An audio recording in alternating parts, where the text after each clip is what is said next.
Muy buenos días. Estamos en el Congreso Internacional de la Familia, CIFA 2018, en la ciudad de Medellín.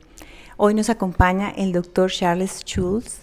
Él ha sido uno de nuestros expositores, conferencistas en este congreso.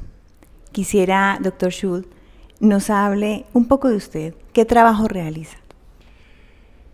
Yo soy pastor, soy abogado y presido y represento la Iglesia Cristiana Restaura Colombia, pero el Señor me ha dado un ministerio desde los últimos 20 años y este ministerio lo comencé a desarrollar con la Fundación Redención Social. La sigla es Retransforma Colombia, que ha sido la entidad a través de la cual he podido cumplir este ministerio en 3 pilares. El primer pilar es la defensa de la libertad e igualdad religiosa, la educación y la familia. El segundo pilar tiene que ver con la justicia restaurativa como realidad práctica, en contraposición a la justicia retributiva centrada en el objeto de la misma, que es la pena y sanción para desconocer al ser humano. Y por eso nuestro sistema carcelario y penitenciario olvida y abandona por completo a los seres humanos en desgracia. Y el tercer pilar es acuérdense de los pobres, la acción social. Y ese es el ministerio que desarrollamos en la iglesia, un eje social de acuérdense de los pobres, que es el Evangelio de nuestro Señor Jesucristo, y tuvo que ver con la declaración programática que Cristo hace en el templo judío al iniciar su ministerio. Luego que Jesús reconoce entonces que la presencia en el templo, en desarrollo de su ministerio, significa la parte cultica, y la parte educativa lo hacía a campo abierto, cuando explica el milagro de la pesca milagrosa para mostrar que su evangelio se puede vivir, es realidad práctica, es el milagro de una vida con los valores del reino de Dios. Y eso es lo que yo estoy haciendo, desarrollado también a través del ministerio técnico jurídico que me ha dado el Señor como abogado, que es la profesión que Él me dio. Yo soy especialista, soy doctor en Derecho y además de eso soy también especialista en alta gerencia y en políticas públicas. De modo que lo que hago no es otra cosa que cumplir con el Evangelio de Cristo en las 3 grandes expresiones: redención, restauración y transformación. Muchas gracias. ¿Cuál es la principal amenaza para la libertad religiosa actualmente? Podíamos ver amenazas en cada uno de los ejes que son expresión de la actividad religiosa. Amenaza en la parte cultica, amenaza en el cierre de templos, amenaza en políticas públicas secularistas que quieren sacar a Dios de la realidad existencial, amenazas de un intelectualismo ideológico que pone por encima la razón sobre la fe. Esas son las amenazas que tenemos que tener bien claras, que nos permiten confundir la necesidad de creer para poder saber, para poder hacer, para poder tener. Y nos evita hoy salirnos del evangelio del sentir para centrarnos, como Cristo lo hizo, en el evangelio del entender, de conocer y vivir a Cristo. Esa es una amenaza, la amenaza en el campo de la educación, porque esa amenaza en el campo educativo que tiene que ver con el Evangelio de Cristo en esa dimensión, eje, esfera, nos está diciendo entonces que el conocimiento no debe limitarse al intelecto, sino activar conciencia moral incorruptible. Esa es parte de la integralidad del Evangelio de Jesús.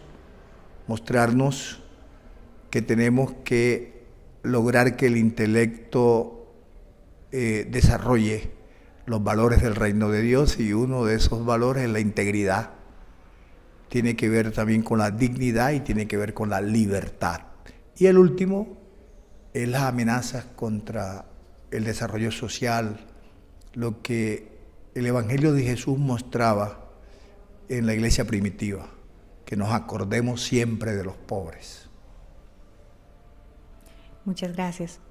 ¿Cómo pueden los colegios con identidad religiosa, confesionales en general, hacer frente a las legislaciones que amenazan la libertad religiosa y que quieren imponer una educación sexual ideologizada para los menores de edad?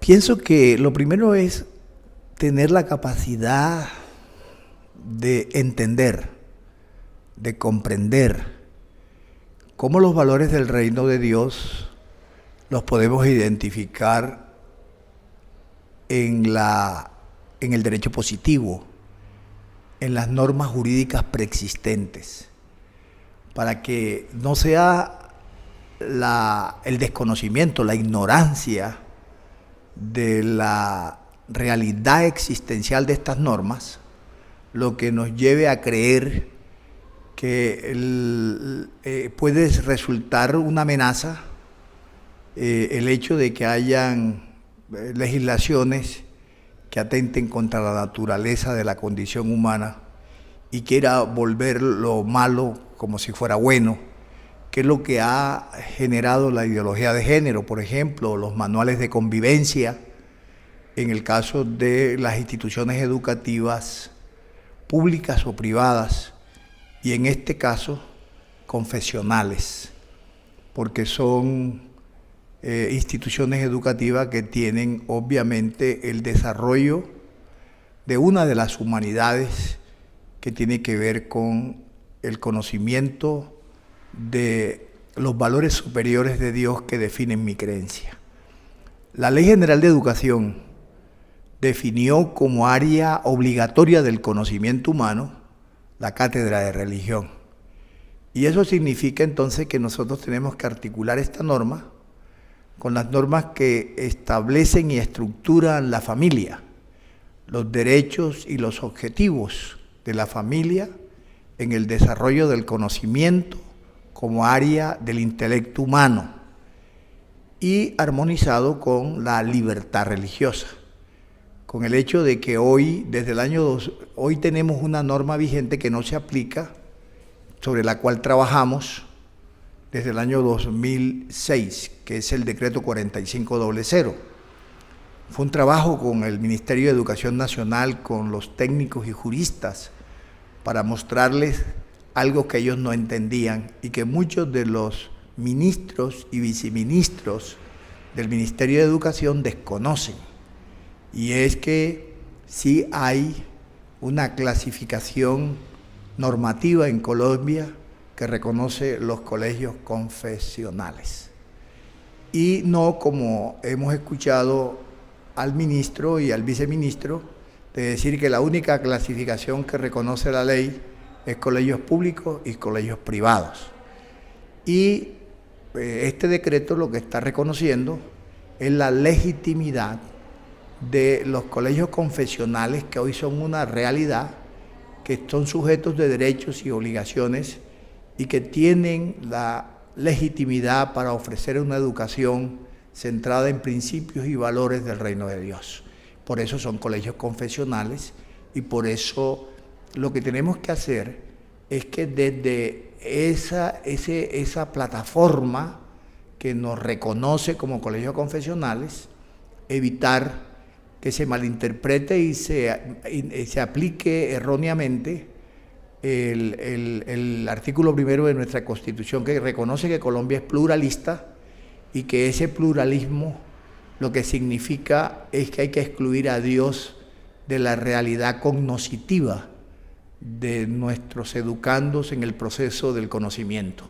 No, lo que está diciendo esa norma constitucional no es otra cosa que Colombia como Estado reconoce que hay diversidad, pluralidad de sistemas de pensamiento que se respetan, que el Estado reconoce, pero que dentro de esa pluralidad el Estado garantiza, el Estado legitima y reconoce los sistemas de pensamiento enfocados y centrados en Dios, que es lo que desarrollan complementariamente los colegios confesionales. Por eso los títulos de bachilleres, desde la educación preescolar, educación básica y media, se expiden en estos colegios confesionales como bachilleres con énfasis en educación cristiana. Y eso es legítimo y válido. Y es la ignorancia, es el abuso de la posición dominante de las secretarías de educaciones territoriales y de algunos funcionarios del Ministerio de Educación Nacional que de manera errónea, equivocada, están imponiendo sanciones porque supuestamente los colegios confesionales no están reconocidos legalmente en Colombia. Eso es una mentira, eso es un error, y por eso estamos en este Congreso visibilizando estas realidades técnico-jurídicas para que nuestras instituciones educativas confesionales tengan el soporte de una legitimidad institucional que el Estado colombiano y los servidores públicos en Colombia deben respetar. Muchas gracias, doctor Schultz, por esta entrevista para el Congreso. Con Feliz todo día. Gusto.